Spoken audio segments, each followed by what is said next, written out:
যে দেখুন আমরা প্রথম দিনই বলেছি যে এই যে ছাত্ররা অন্তত 2 দিন আগে ঘোষণা দিয়ে যে কনফ্লিক্ট ক্রিয়েট করেছে সেটি নিয়ন্ত্রণ করার ক্ষেত্রে সেটি complete failure of the intelligence. আমরা দেখেছি বিগত সময়গুলোতে আমরা সাইন ল্যাঙ্গুয়েজ ব্যবহার করে করে আমাদের কর্মসূচি দিতে হতো, সাইন ল্যাঙ্গুয়েজ, কিন্তু তারা মানে তখন ইন্টেলিজেন্স উইং জেনে যেত এখানে যারা রয়েছেন সবাই নির্যাতিত নিপীড়িত। গত 16 বছর ধরে আমরা দেখেছি যে কীভাবে কর্মসূচি দিতে হয়, সাইন ল্যাঙ্গুয়েজ ব্যবহার করতাম যে আগামীকাল ওই জায়গায় কর্মসূচি হবে, আগামীকাল সেই জায়গায় কর্মসূচি হবে, তাও সেটা ইন্টেলিজেন্স উইং জেনে যেত। কিন্তু এখন 2 দিন আগে ফেসবুকে ঘোষণা দিয়েছে সেই জায়গায় ইন্টেলিজেন্স উইংয়ের একটা ইনঅ্যাক্টিভিটি আমরা দেখতে পেয়েছি, যেটাকে আমরা ফেলিওর হিসেবে আমরা চিহ্নিত করেছি। 2 নম্বর বিষয় সেটা আমাদের কর্মসূচিটি কী ছিল বা পদক্ষেপটি কী ছিল সেটাকে মিটিগেট করার ক্ষেত্রে আমরা সেখানের প্রতিনিধিদেরকে ডেকে নিয়ে এসে আমরা কথা বলেছি। তারা আমাদেরকে বলেছে তারা শুধুমাত্র তাদের দাবি দিবে, এই ধরনের মব ক্রিয়েট করবে, এই বিষয়গুলোকে আমরা এড়িয়ে যাওয়ার জন্য আমাদের জায়গা থেকে আমরা সর্বোচ্চ আহ্বান জানিয়েছি। সর্বশেষ বিষয় আমি একটি জিনিস বলতে চাই, সেটা আমাদের সুশীল সমাজ যারা রয়েছে, আমাদের টকশোজীবী কিছু মানুষ রয়েছে, তাদেরকে আমি একটি বিষয় বলতে চাই যে তাদের একটা বিষয় আছে, তারা আওয়ামী লীগও পছন্দ করে না, তারা ছাত্রলীগে পছন্দ করে না, জামাতও পছন্দ করে না, বিএনপিও পছন্দ করে না, তারা কাউকে পছন্দ করে না। তারা কি যেই আসে তাদের মূল কাজটাই যেই থাকবে তাকেও শুধুমাত্র সমালোচনা করা। যেমন তাদের না, আমি বলছি সেটা অবশ্যই, কারণ গণতন্ত্রে এটাই সৌন্দর্য, কিন্তু ভুল ধরানো এবং অ্যাপ্রিসিয়েট করা দুইটার মধ্যে পার্থক্য রয়েছে। আপনি ভুল ধরানোর সাথে সাথে আপনি যতটুকু ভুল ধরাচ্ছেন আপনার অ্যাপ্রিসিয়েশনের ততটুকু উদারতা থাকা উচিত। দেখেন কিছু কিছু টকশোজীবীর মূল কাজটি সেখানে তারা কাউকে সহ্য করতে পারে না। আমরা বৈষম্যবিরোধী ছাত্র আন্দোলন যদি এই যে কোনো কিছু মিটিগেট করতে যাই তখন তাদের কথা যে এখন আইনশৃঙ্খলা বাহিনী রয়েছে, আইনশৃঙ্খলা রক্ষাকারী বাহিনী এখন তাদের কাজটা কি। আবার যদি না যাই তখন কি যেহেতু তারা যাচ্ছে না কেন, তারা তো আন্দোলনটা করেছে, এখন তাদের কারণে এই সংঘর্ষগুলো হচ্ছে। এখন সেই জায়গাতে আমাদের যারা সুশীল সমাজ রয়েছে, যারা আমাদেরকে দিক নির্দেশনা দেয়, তাদের কাছ থেকে আমরা যেটাকে আমরা বলি যে আমরা গঠনমূলক সমালোচনা প্রত্যাশা করি। কেউ সমালোচনার ঊর্ধ্বে না, কিন্তু আমরা চাই তারা আমাদের অভিভাবক, তারা আমাদের বুদ্ধিকে তারা প্রতিনিধিত্ব করে, সেই জায়গা থেকে আমরা গঠনমূলক সমালোচনা প্রত্যাশা করি।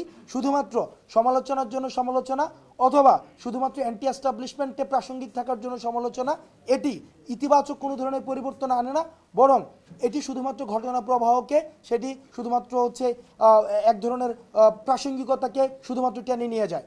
আরেকটি বিষয়, এখানে গণমাধ্যমের কর্মীরা যারা রয়েছেন আপনাদের কাছে বিনীতভাবে অনুরোধ করব বস্তুনিষ্ঠ সংবাদ পরিচালনা করার জন্য। যে ইসকনের যে ঘটনাটি ঘটেছে সেখানে দেখেন, এখানে অনেক মিডিয়াতে আমরা দেখেছি যে এখানে বলা হয়েছে যে হিন্দু ভেবে তাকে আক্রমণ করে মেলে ফেলা হয়েছে।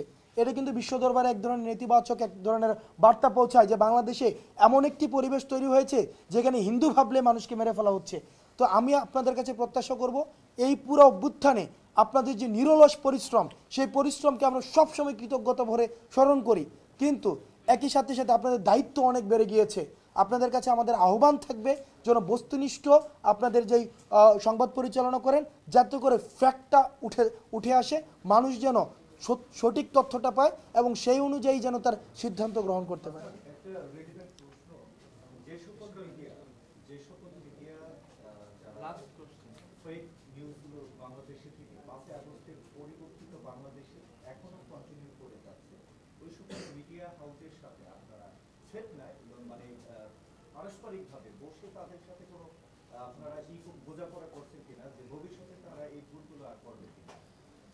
দেখেন, গণমাধ্যমের স্বাধীনতায় এই সরকার সবচেয়ে উদারতার পরিচয় দিচ্ছে নিকট অতীত সময়ের মধ্যে। আপনারা দেখেছেন যে শুধুমাত্র বঙ্গবন্ধুর 15 আগস্টে কালো ব্যাজ না লাগানোর জন্য বা তাকে স্মরণ করানোর জন্য শিক্ষককেও কিন্তু কারাগারে যেতে হয়েছে।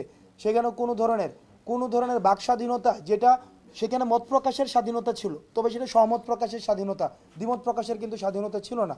কিন্তু এই অন্তর্বর্তীকালীন সরকারের অনেক সীমাবদ্ধতা রয়েছে, সেগুলো নিয়ে আমরা কথাবার্তা বলেছি। দ্রব্যমূল্যের ঊর্ধ্বগতি, সেখানে আইনশৃঙ্খলার অবনতি, সেখানে আহতদের চিকিৎসার বিষয়ে সীমাবদ্ধতা, কথা আমরা এগুলো অনেক বলেছি। কিন্তু এই অন্তর্বর্তীকালীন সরকারের সবচেয়ে উদারতার জায়গাটি, বা যেটি হওয়া উচিত, আমি বলবো না এটা উদারতা, এটি হওয়া উচিত, প্রকৃত গণতন্ত্রে এটিও হওয়া উচিত।